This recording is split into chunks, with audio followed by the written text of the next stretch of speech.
Arrest చేసి వారితో పాటు దాదాపు 30 మంది రైతులను అరెస్ట్ చేసి 35 రోజులైంది.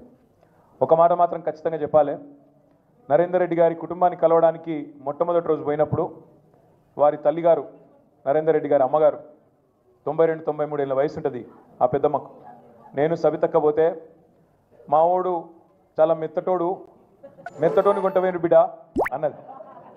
కానీ ఆ మెత్తటోడు రేపటి రోజున ఉక్కు మనిషి అయి రేవంత్ రెడ్డిని తుక్కు చేస్తాడు, ఖచ్చితంగా తుక్కు చేస్తాడు. మీ అందరి ఆశీర్వాదంతో కొడంగల్లో తుక్కు చేస్తాడు రేవంత్ రెడ్డిని. ఈ మాట మాత్రం పక్కా యాది పెట్టుకోమని చెప్పి నేను కోరుతా ఉన్నా. ఈ సందర్భంగా నిజంగా నరేందర్ గుండె ధైర్యానికి, ఆ రైతుల గుండె ధైర్యానికి మనందరం కూడా సల్యూట్ చేయాలి. కేసీఆర్ గారి నాయకత్వంలో ఎట్లయితే ఉద్యమంలో ధీశాలిగా పోరాడినామో ఇవాళ నిజంగా మీ కొడంగల్ చైతన్యం చూస్తూ ఉంటే మొత్తం మా అందరికీ కొత్త ఉత్సాహం వచ్చింది, మా అందరికి కూడా గుండె ధైర్యం వచ్చింది. ఎందుకంటే సంవత్సరం కిందట అనుకోకుండా ఎన్నికలు ఓడిపోయినాం. ఇందాక దేశపతి శ్రీనివాస్ గారు ఒక నక్క కథ చెప్పిండు. ఆ నక్క వినయాలు ప్రదర్శించుకుంటూ రేవంత్ రెడ్డి అనే ఒక నక్క మొత్తం రాష్ట్రం అంతా తిరిగి అరిచేతుల వైకుంఠం చూపెట్టి ఎవరికి ఏది కావాలంటే అది ఇస్తా అన్నాడు. డిసెంబర్ 9 నాడు ఉరుకుండ్రి, మీరు రుణం తెచ్చుకోండి, 2 లక్షల రూపాయలు తెచ్చుకోండి, నేను వస్తూనే ఉన్నా, సంతకం పెడతా. ఏది పోయిన డిసెంబర్ 9 2023 అది పోయింది. సంవత్సరం దాటింది, ఈ డిసెంబర్ 9 కూడా పోయింది. అయిందా రుణమాఫీ? 2-3 సార్లు రేవంత్ రెడ్డి కాంగ్రెస్ వాళ్ళు ఆడ ఈడ మాట్లాడినారు. ఏమని? రుణమాఫీ చేసినామని. అంటే నేను ఒక్కటే అన్నా, దమ్ముందా పోదామా, నీ సొంత ఊరు కొండారెడ్డిపల్లె పోదామా, నీ కాన్స్టిట్యున్సీ కొడంగల్ పోదామా, ఏడికి పోదామో రా, ఒక్క ఊర్లోనన్నా 100% రైతులు కనుకొచ్చి రుణమాఫీ అయిందని చెప్తే నేను రాజకీయ సన్యాసం చేసి ఆడికెళ్ళటే వెళ్ళిపోతాం, మళ్ళా రాజకీయాల్లో కూడా ఉండా అని చెప్పిన.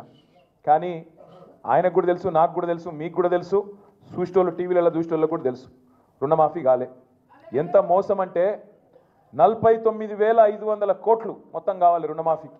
నా లెక్క కాదు. రేవంత్ రెడ్డి ప్రభుత్వంలోకి రాగానే మొట్టమొదటి వారం 10 రోజుల్లోనే state level bankers committee meeting పెట్టిండు, బ్యాంకులతో మీటింగ్ పెట్టిండు. ఎంత కావాలి పైసలు రుణం మాఫీ చేసేందుకంటే 2 లక్షల రుణం. వాళ్ళు చెప్పిండ్రు 49,500 కోట్లు సార్ అని చెప్పారు. ఏమైందో ఏమో తెలియదు. 10-15 రోజులకు రేవంత్ రెడ్డి ఎక్కడో మాట్లాడుకుంటే చెప్తున్నాడు, ఒక్క సంవత్సరం మేము కడుపు కట్టుకుంటే చాలు 42,000 కోట్లు మాఫీ చేస్తా అన్నాడు. 7,000 కోట్లు అప్పటికే ఎగిరిపోయినాయి. 10 రోజులకే మార్చిన ఆయన 7,000 కోట్లు ఎగిరిపోయినాయి. ఒక 15-20 రోజుల తర్వాత క్యాబినెట్లో పెట్టిరు రుణమాఫీ అని. 42,000 కోట్లు ఆయనతో సడన్గా 31,000 కోట్లు అయింది. 11,000 కోట్లు అక్కడ పోయినాయి. మళ్ళా తర్వాత బడ్జెట్లో పెట్టిండ్రు, బడ్జెట్ 26,000 కోట్లే అన్నారు.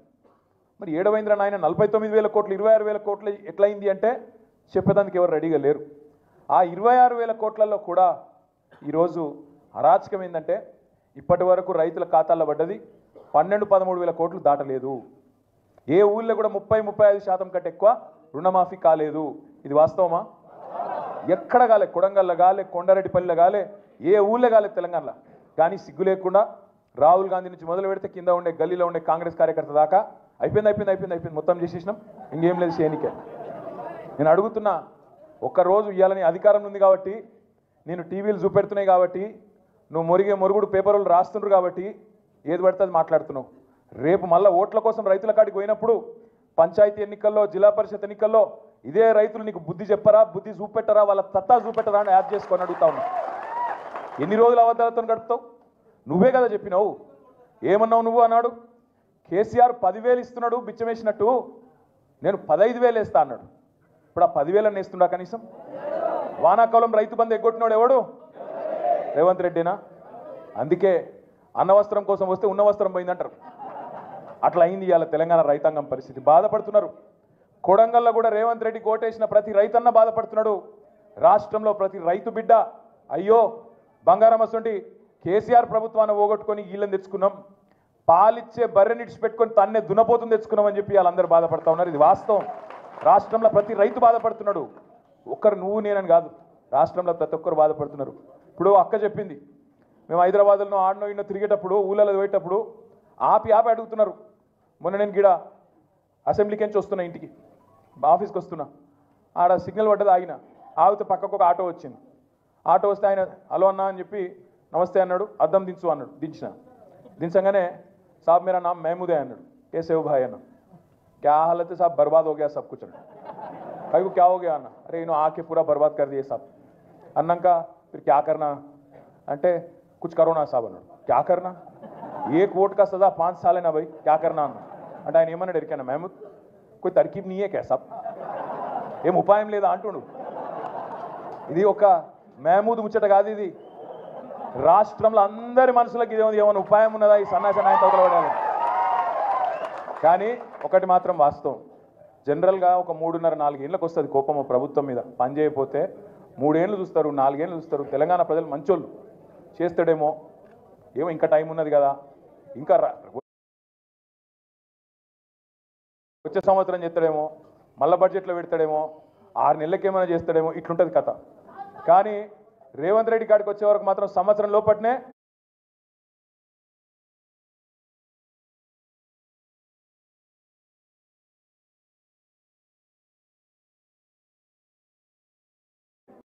ఆ నీలి రంగు నక్క మొత్తం వర్షంలో దడిసింది అసలు రంగు బయట పడ్డది ఎప్పుడు ఈ నక్కను వదిలించుకుందామని తెలంగాణ సమాజం మొత్తం ఇవాళ ఎదురు చూస్తా ఉన్నది ఇది వాస్తవం 1-2 కాదు ఎన్ని అబద్ధాలు ఈ 6 గ్యారంటీలు 420 హామీలు నేను వాటి గురించి చెప్పా ఫ్రీ బస్ అన్నాడు తులం బంగారం అన్నాడు స్కూటీ అన్నాడు మన్ అన్నాడు మశానం అన్నాడు ఏది లేదు ఉన్నదే పోయింది ఉన్న రైతు బంధే ఎగ్గొట్టినోడు కొత్త ఏమని ఇస్తాడా ఇలా ఊరికి అమ్మతోడు చెప్తున్నా ఇంకొకడు రేషం ఉన్న మనిషి అయితే ప్రజలు తిట్టే తిట్లకు ఎప్పుడో చచ్చిపోతుండే రేవంత్ రెడ్డి కాబట్టి బతుకున్నాడు పురాగా సిగ్గు తప్పినోడు పురాగా ఇజ్జత్ లేనోడు కాబట్టి బతుకుతున్నాడు కానీ ఇంకోడైతే ఎప్పుడన్నా ఆయన ఓ బకెట్లో నీళ్ళు పోసుకొని ఆయన నీళ్ళలో దిగి చచ్చిపోతున్నాడు అరే రామ ఏం తిట్టుడు అది మేము కూడా విన్నాం మస్తుగా విన్నాం కానీ అవి ఏం తిట్లు నాయన ఆడ మూసి ఒడ్డు పొంట పోయి ఇక్కడ గొట్టం పెట్టుడు ఆలస్యం ఏడున్నాడు రమ్మను అని అరే గంత కోపం ఏంద్రా బయట మామూలు కోపం లేదు ఒక్కొక్కలకు రమ్మను ఇప్పుడు ఇక్కడ రమ్మను దమ్ముంటే నిజంగా చెప్తున్నా రేవంత్ రెడ్డి గారు కెమెరాలో చూస్తున్నావు ఇక్కడ పోలీసు వాళ్ళు కూడా ఉన్నారు నీ వాళ్ళు నాకు ఎరికే రేవంత్ రెడ్డి యాది పెట్టుకో యాడికి పోయినా ఒక 500-600 మంది సెక్యూరిటీని పెట్టుకుని లేకపోతే మాత్రం ఈ బలగొట్టేటట్టున్నారు ప్రజలు ఎక్కడికి పోయినా మాట్లాడతారు అక్కడక్కడ డైలాగులు కొడుతుంటారు రేవంత్ రెడ్డి మగోడి అయితే రా అప్పుడప్పుడు ఆగురా అయ్యాను మీలో లేదు చెవులలో మీలో లేదురా పోయి ఆగు అక్కడక్కడ మాట్లాడుతుంటాడు కేసీఆర్ దమ్ముందా అంటాడు కేసీఆర్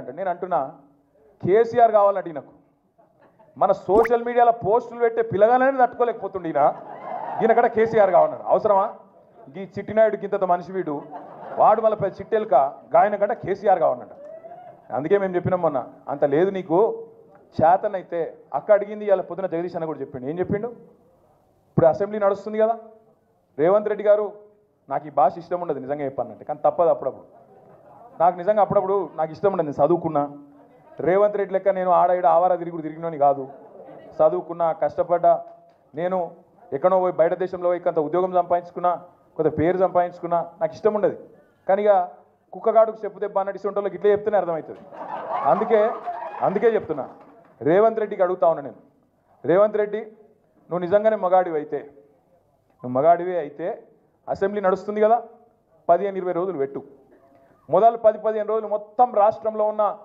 ప్రజల సమస్యలు మాట్లాడదాం లగచర్ల మాట్లాడదాం గురుకుల పాఠశాలలు మాట్లాడదాం అక్కడ ఉన్న సమస్యలు మాట్లాడదాం రాష్ట్రంలో నువ్వు చెప్పిన 6 గ్యారెంటీలు మాట్లాడదాం ఆటో డ్రైవర్లు ఎందుకు చచ్చిపోతున్నారో మాట్లాడదాం చేనేత కార్మికులు ఎందుకు చచ్చిపోతున్నారో మాట్లాడదాం బోనస్ ఎందుకు ఇస్తలేవో మాట్లాడదాం మిగతా అన్ని విషయాలు మాట్లాడదాం నీకు ఇష్టం ఉన్నంత కాలం రాష్ట్రం అప్పుల పాలైందని తప్పుడు ప్రచారం చేస్తున్నావు కదా అది కూడా మాట్లాడదాం నువ్వు నిజంగానే మొగాడివి అయితే 10 రోజులు ఇదంతా ఒడిచిపోయినాక మిగిలిన 4-5 రోజులు ఉన్నాయి కదా ఈ స్కాము ఆ స్కామ్ అంటున్నావు కదా మొగోనివైతే అసెంబ్లీలో చర్చ పెట్టు అక్కడనే సమాధానం చెప్తా నీకు అసెంబ్లీలోనే చెప్తా ఉంటాను ఈ ఫార్ములా ఆ ఫార్ములా అంటున్నావు కదా ఏ ఫార్ములా అన్నదే నీ ఇష్టం తీసుకురా అసెంబ్లీలో పెట్టు 4 గోడల మధ్యన క్యాబినెట్లో కూర్చొని ఎవరిని ఎట్లా లోపల పెట్టాలి ఎవరి మీద ఏం కేసు పెట్టాలి ఎవరిని ఎప్పుడు నూకాలి ఇది కాదు ప్రభుత్వం చేయాల్సిన పని ప్రజాహితమైన పని చేయాలి ప్రజలకు మంచి చేసే ఆలోచన చేయాలి ఎప్పటి నుంచి మరి కొత్త రేషన్ కార్డులు ఇవ్వాలి ఎప్పుడు పెంచిన పెన్షన్లు ఇవ్వాలి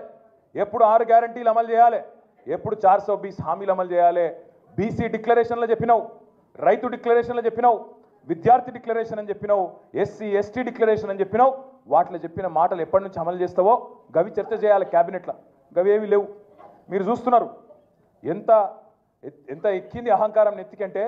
మొన్న మీరు చూసిండ్రు ఢిల్లీలో ఇండియా టుడే అని ఒక టీవీ ఆడ చర్చ పెట్టింది. రేవంత్ రెడ్డి వేయండు. పోతే అక్కడ అడిగినరు వాళ్ళు, ఏం సార్ నువ్వు ఎవరిని పడితే వాళ్ళని జైల్లో పెడుతున్నావట, ఏం సంగతి అంటే, నేను ఎవరిని పెట్టినా అన్నాడు. మరి లగచర్ల రైతులను పెట్టినావు కదా, 30-40 రోజులకి వాళ్ళు ఉన్నారు కదా అంటే, వాళ్ళు కొట్టినరు, కలెక్టర్ని కొట్టినరు మాట్లాడతాడు. కలెక్టర్ ఏమో నన్ను ఎవడు కొట్టలేదని చెప్తాడు. కలెక్టర్ ఏమో నాకు దాడే జరగలేదు, కొట్టనే లేదు ఎవడని కలెక్టర్ చెప్తాడు. కానీ రేవంత్ రెడ్డి మాత్రం కొట్టినరు అని చెప్తా ఉన్నాడు. నేను ఒక్క మాట అడుగుతున్నా, దయచేసి మీరు గుర్తుపెట్టుకోండి.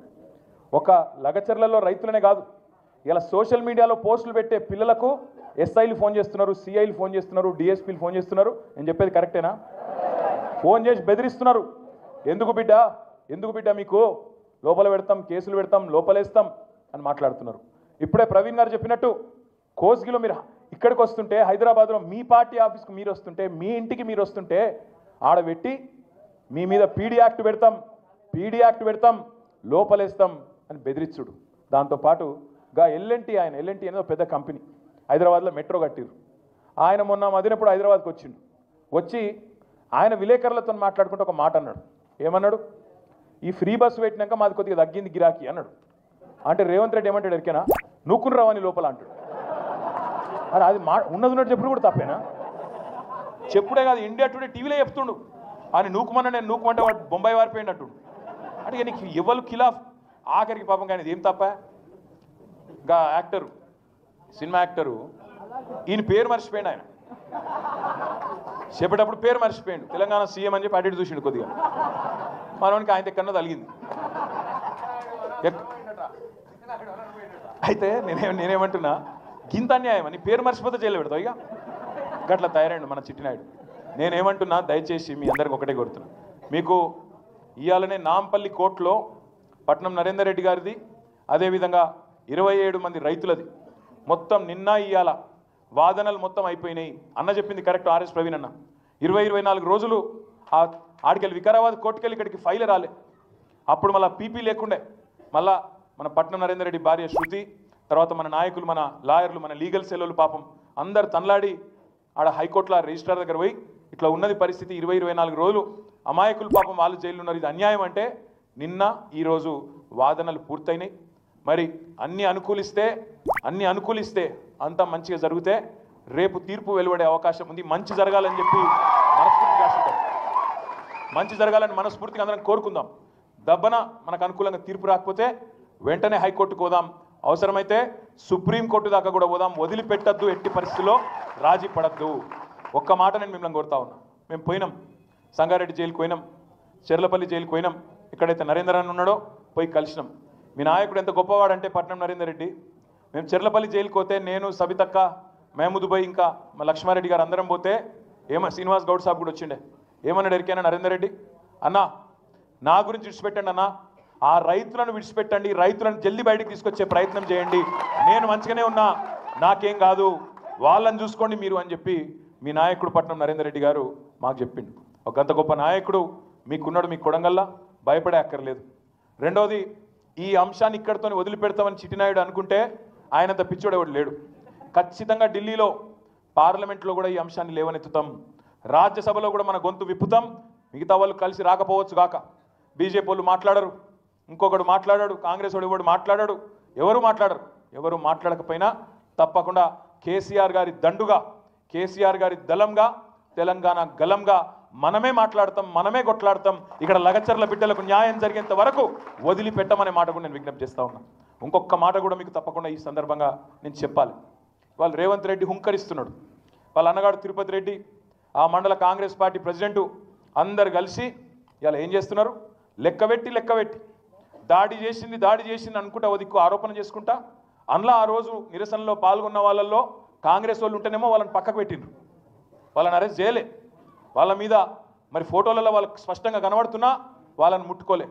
కానీ మనోళ్ళని తీసుకుపోయి 47 మంది మీద కేసు పెట్టి ఇప్పటికి 27-28 మందిని అరెస్ట్ చేసి ఇంకొక కొంతమందిని కూడా పట్టుకొచ్చే ప్రయత్నం చేస్తున్నారు. ఇంకా మళ్ళీ హుంకరిస్తున్నాడు రేవంత్ రెడ్డి. మీ దెబ్బకు వెనుకకు తగ్గిండు. లగచర్లలో మొదలు ఫార్మా అన్నాడు, ఇప్పుడు ఫార్మా వెనుకకు తీసుకుంటున్నాను ఒక దిక్కు చెప్పి కుడి చేత్తో వెనుకకు తీసుకున్నాడు, ఎడమ చేత్తోని ఇండస్ట్రీ జోన్ అట, ఇండస్ట్రియల్ జోన్ పెడతా, మా కొడంగల్లో పరిశ్రమలు పెడుతుంటే కొంతమంది సన్నాసులు మాట్లాడుతున్నారు అని చెప్పి మొన్న అక్కడెక్కడ మాట్లాడిండు. ఒక దిక్కేమో ఆయన్నే అంటాడు తొండలు గుడ్లు పెట్టని భూములు మా కొడంగల్ భూములు, అక్కడ నేను పరిశ్రమ పెడుతుంటే మీకు ఏమైంది అంటున్నాడు. అనగానే నిజంగా నాకైతే మనసులో ఎక్కడో నొచ్చుకున్నది. అరే కొడంగల్ రైతులు ఎవరన్నా మాట్లాడతారా అనుకున్నాను నేను. ఒక అమ్మాయి, ఒక ఆడపిల్ల, ఆ అమ్మాయి మాట్లాడింది. ఆ అమ్మాయి వీడియో పెట్టింది తెల్లారి. తొండలు గుడ్లు పెట్టవన్నావు కదా, మరి ఇదేందా అని వడ్లు ఇట్లా చేతిలో పట్టుకొని, ఇవేందా రేవంత్ రెడ్డిగో నేను చేనులో నిలబడ్డా, ఇవేంటి వడ్లు కాదా, ఇవి తొండల గుడ్లా అని చెప్పి ఆమె అడుగుతుంటే మరి ఆ చైతన్యానికి నిజంగా కూడా సలాం కొట్టాలనిపించింది. ఇవాళ నేను మీతో మనస్ఫూర్తిగా కోరేది ఒకటే, వాళ్ళ అన్న ఉన్నాడుగా తిరుపతి రెడ్డి అని ఒక అరాచక శక్తి, పోలీసు వాళ్ళని వేసుకొని అధికారులను వేసుకొని వార్డు మెంబర్ కూడా వాడు పెద్ద తిరుగుతున్నాడు అక్కడ. నేను ఆగది ఇదేం మేము చూస్తాం. ఎవడు నువ్వు చెప్పేదానికి అసలు? నువ్వు వార్డు మెంబర్ కాదు, సర్పంచ్ కాదు, ఎంపీటీసీ కాదు, కౌన్సిలర్, ఏ పదవి లేదు. నువ్వు వచ్చి అంతు చూస్తాం, మేము ఖచ్చితంగా పెట్టి తీరుతాం, వెనుకకు దగ్గం. అసలు ఎవరు నువ్వు చెప్పేందుకు? ముఖ్యమంత్రి అన్న అయితే ఇక మొత్తం ఆ నియోజకవర్గానికి రారాజా, చక్రవర్తి. అందుకే తిరుపతి రెడ్డికి కానీ ఇలా కాంగ్రెస్ నాయకులు ఎవరైతే అహంకారంతో విర్రవీగుతున్నారో వాళ్ళని ఒక్కటే ప్రశ్న అడగండి. అంటున్నాడు కదా రేవంత్ రెడ్డి, నేను కొడంగల్లో పరిశ్రమలు పెడుతుంటే మీకు ఎందుకు ఇబ్బంది అవుతుంది అని మాట్లాడుతున్నాడు. ఇలా కొడంగల్ భూములు ఎవరి కోసమో మీకు ఎరికే కదా, అదానీ కోసం అల్లుడి కోసం తీసుకుంటున్నాడు. అదానీ కోసం అల్లుడి కోసం తీసుకుంటా ఉన్నాడు. అదానీ సిమెంట్ ప్లాంట్ పెడతాడట, అల్లుడు ఫార్మా కంపెనీ పెడతాడట అక్కడ. నేను అందుకే మీకు ఒకటే నేను విజ్ఞప్తి చేసేది, తిరుపతి రెడ్డి వచ్చినా కాంగ్రెస్ వాడు ఎవడొచ్చినా వాళ్ళకు ఒకటే చెప్పండి, పరిశ్రమలు పెట్టి ఉద్యోగాలు ఇస్తా అంటున్నావు కదా, బాగా ప్రేమ ఉంది కొడంగల్ మీద అంటున్నావు కదా, మరి నీకు నీ సొంత నియోజకవర్గం రేవంత్ రెడ్డిది కొడంగల్ కాదు, అక్కడ అచ్చంపేట, కల్వకుర్తి, ఆ ప్రాంతం కల్వకుర్తి తాలూకా. రేవంత్ రెడ్డిని అడగండి, ఆయన కుటుంబాన్ని డిమాండ్ చేయండి, తిరుపతి రెడ్డిని అడగండి.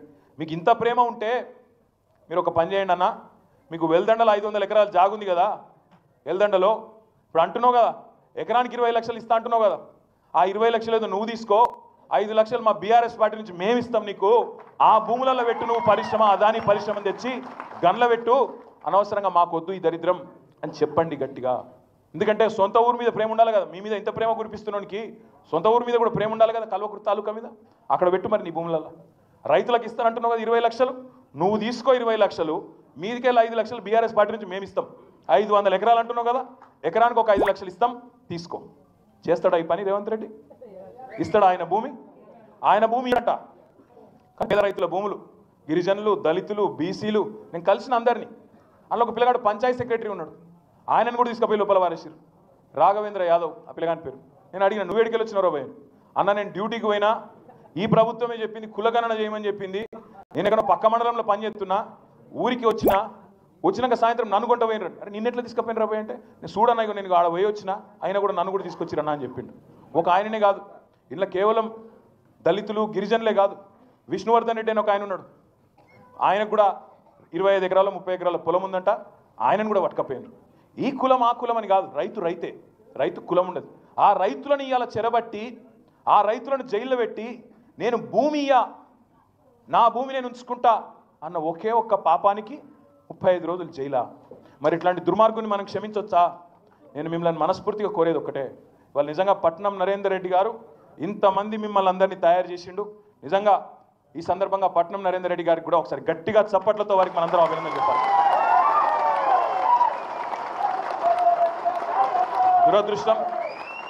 దురదృష్టం అట్లాంటి మంచి నాయకుడిని ఎమ్మెల్యేగా మనం గెలిపించుకోలేకపోయినాం. సరే, ఈ నక్క చెప్పిన మాటలకు ఆయన నక్క వినయాలమైనమో కొడంగల్ నుంచే తిరిగి మన జైత్ర యాత్ర మొదలు కావాలి. రేవంత్ రెడ్డిని తుక్కు కింద అదే కాన్స్టిట్యూన్సీలో ఓడగొట్టాలి. దానికి మనం ఈ రోజు నుంచి ఒక్కొక్కలం ఆ లగచర్ల రైతుల కష్టం సాక్షిగా, వాళ్ళను జైల్లో పెట్టి ఏడిపించిన ఆడబిడ్డలను ఏడిపించింది కదా, ఆ కన్నీళ్ళ సాక్షిగా ఒక్కొక్కలం కేసీఆర్ లాగా కదులుదాం. తెలంగాణ ఉద్యమంలో కేసీఆర్ ఎట్లా కదిలిండో ఒక్కొక్కరం కొడంగల్లో అట్లే కదులుదాం. మీ అందరికీ నేను ఒకటే మాటిస్తా ఉన్నా, రేపు 90% బెయిల్ వచ్చే అవకాశం ఉందని లాయర్లు చెప్తున్నారు. వస్తే సంతోషం, దబ్బన రాలేదనుకో నిరాశ పడకండి, నిరుత్సాహపడకండి, అయ్యో ఇట్లా అని చెప్పి ఆగం కాకండి, కొట్లాడదాం. ఇమ్మీడియట్గా ఎల్లుండే హైకోర్టుకు పోతాం. హైకోర్టులో ఎంత బెస్ట్ లాయర్ని పెట్టాలనో వాళ్ళని పెడతాం, మీకోసం కొట్లాడతాం, ఇడిచిపెట్టాం, ఎక్కడి దాకైనా పోతాం. మీ విషయంలో మీరు అనుమాన పడద్దు. రేపు ఖచ్చితంగా కొడంగల్లో మాత్రం ఈరోజు ఏదైతే నిర్బంధం పెట్టి నేనేదో నియంతను, నేనేదో రారాజును, చక్రవర్తిని, శాశ్వతంగా కొడంగల్కు నేనేదో రాజును అని రేవంత్ రెడ్డి అనుకుంటున్నాడో, కొడంగల్ సత్తాను, కొడంగల్ పౌరుషాన్ని మాత్రం రేపటి రోజున చూపెట్టాల్సిన బాధ్యత మనందరి మీద ఉన్నది. 2018లో ఒకసారి మీరు చూపెట్టింది, కానీ తప్పు మేం చేసినాం. ఏం తప్పు చేసినాం? ఆడ మీరు తన్నుడు అంతే, ఇక్కడ వచ్చి మల్కాజ్గిరిలో పడ్డాడు. ఇక్కడ గెలవనీయకపోతే ఇలా లొల్లే ఉండిపోతుండే. 5,000 ఓట్లతో అడిమారి గుడి దెబ్బలో గెలిచిండు. ఇక గెలిచినాక ఇప్పుడు ఈ దరిద్రం చుట్టుకునేది మనకు. నేను మీ అందరికీ ఒకటే కోరేది, ఎక్కువ టెన్షన్ పడకండి. మీకు మా తమ్ముడు అవినాష్ రెడ్డి కానీ, అదేవిధంగా మిగతా కొడంగల్ నాయకులు, మండల ప్రెసిడెంట్లు కానీ, ఇంకా మిగతా నాయకులు కానీ అందరూ కూడా మీకు అండగా ధైర్యంగా ఉంటారు. నవీన్ ఉన్నాడు, ఇంకా చాలామంది మన జిల్లా నాయకులు కూడా ఉన్నారు. మన అక్క సబితాయింద్రారెడ్డి గారు ఉన్నారు, సత్యవతి గారు ఉన్నారు. మీరు ఎప్పుడు పిలిచినా తప్పకుండా, ఇప్పుడు 2 రోజుల నుంచి శాసనసభలో కూడా మీదే నడుస్తూ ఉన్నది, కౌన్సిల్లో మీదే నడుస్తున్నది. 2 రోజుల నుంచి కొడంగల్ తప్ప వేరే మాట ముచ్చట లేనే లేదు. ఇవాళ పొద్దున కొడంగల్ రైతులకు బేడీలేసి సంఖ్యలేసిన దానికి సంఘీభావంగా మన ఎమ్మెల్యేలు కూడా బేడీలు వేసుకొని కదులుతుంటే, దేశంలో ఇవాళ ఉండే ఇంగ్లీష్ ఛానళ్లతో సహా జాతీయ మీడియా కూడా ప్రముఖంగా చూపెడతా ఉన్నది. ఏం జరుగుతున్నది తెలంగాణలో అడుగుతూ ఉన్నది. తప్పకుండా మనం అడగాలి. ప్రవీణ్ గారు అన్నారు, అక్క కూడా అన్నది, నాకు రాహుల్ గాంధీ ఇల్లు అడ్రస్ చెప్పు అని చెప్పి లగచర్ల జ్యోతి అడిగిందని. నిజంగా కూడా అడగాలి రాహుల్ గాంధీని. నువ్వు నిజంగా నాయకుడవైతే రాహుల్ గాంధీ లగచర్లకు రా, కొడంగల్కు రా, ఇక్కడి బిడ్డలతో కూసో, వాళ్ళ బాధ, వాళ్ళ వేదన, వాళ్ళ మనసులో ఏముందో తెలుసుకునే ప్రయత్నం చెయ్యి. రేవంత్ రెడ్డి అనే ఒక మూర్ఖుడు వాడు చెప్పే మాటలు విని ఆగమయ్యి నీ పార్టీ ఇప్పటికే బొందలపడ్డది. నీ కాంగ్రెస్ పార్టీ మళ్ళా తెలంగాణలో కోలుకోలేని విధంగా శాశ్వతంగా రేవంత్ రెడ్డి అనే మూర్ఖుడు దెబ్బతీస్తూ ఉన్నాడు. నువ్వు ఇట్లే పోతే నీ పార్టీ మళ్ళీ లెవెన్ కూడా లేవదనే మాట కూడా వారికి కూడా మనం చెప్పాలి, చెప్దాం. చివరిగా నేను ఒకటే ఒక్క మాట చెప్పి నేను మీకు ముగిస్తాను. నేను చివరిగా ఒకటే ఒక్క మాట మీకు చెప్తా ఉన్నాను. రైతులను, లగచర్ల రైతులను విడుదల చేయాలి. దానికి సంబంధించి ఆ పోరాటం ఆగదు, కొట్లాడుతూనే ఉంటాం. ఇంకా 3 రోజులు అసెంబ్లీ ఉంది, అక్కడ కూడా వదిలిపెట్టాం. అదే మాదిరిగా న్యాయ పోరాటం కూడా చేస్తాం. సలీం చెప్తున్నాడు, కొంతమందిని అరెస్ట్ చేసిండ్రు, మన వాళ్ళని కూడా ఇంకా స్టేషన్లలో ఉన్నారని. ఇప్పుడు ఇక్కడ మేమందరం కూడా ఉన్నాం. ఇప్పుడే ఎస్పీ గారికి, మిగతా అధికారులకు కూడా మాట్లాడతాం. వారిని వెంటనే విడిపించే ప్రయత్నం కూడా చేస్తాము. వారిని వెంటనే మీరు తిరిగిపోయే లోపలనే వాళ్ళని కూడా విడిచిపెట్టే ప్రయత్నం చేస్తాం. చివరిగా కొడంగల్లో ఇంత శక్తివంతంగా మీరున్నారు, దయచేసి జావగారి పోకండి, నీరు ఎక్కడ కూడా నిరుత్సాహపడకండి. మీకు ఎప్పుడు ఏ కష్టమున్నా ఊరికొస్తాం. ఇవాళ వాళ్ళని ఎట్లా చూసుకుంటున్నామో నరేందర్ని కానీ, లగచర్ల రైతులను కానీ, మిమ్మల్ని కూడా కంటికి రెప్పలాగా కాపాడుకునే బాధ్యత మాది, మా అందరిది. ఇంకొక